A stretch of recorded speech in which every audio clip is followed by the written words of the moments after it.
جن کا ہم جشن اور خوشی منا سکتے ہیں۔ اب اس سے آگے آ جائیں تو اس سے آگے آگے پھر جب ہم بیگانوں سے نکل کے اپنوں میں آتے ہیں تو پھر ایک بحث ایک نئی شروع ہو گئی ہے، جس بحث کو قطن ہونا ہی نہیں چاہیے کہ پیدا ہوتے ہیں یا نازل ہوتے ہیں۔ میں انتہائی امام حسین کا سب سے چھوٹا ذاکر ہوں، میں ان ہستیوں کی نہ عصمت پہ بحث کر سکتا ہوں نہ میں ان ہستیوں کی خلقت پہ بحث کر سکتا ہوں کہ پیدا ہوتے ہیں یا نازل ہوتے ہیں۔ میرے نزدیک یہ دونوں ہی لفظ ٹھیک نہیں۔ قبلہ تشریف فرمائیں، اہل علم ہے تائید فرمائیں گے، جو چیز نازل ہوتی ہے وہ بھی بلندی سے پستی کی طرف آتی ہے۔ تو جن کے سفر کو معراج کہا جائے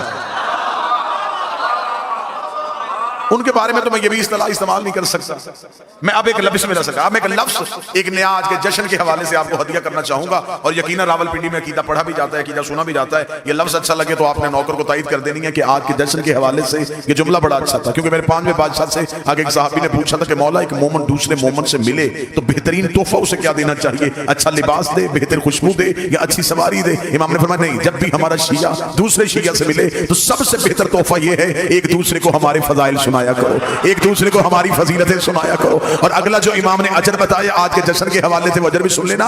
امام نے فرمایا ہمارے دو شیعہ جب ہماری فضیلت میں خوش ہو کے ایک دوسرے کے گلے ملتے ہیں، ان کی باہیں چھوڑنے سے پہلے 14 کا اللہ ان کے گناہ معاف کر دیتا ہے۔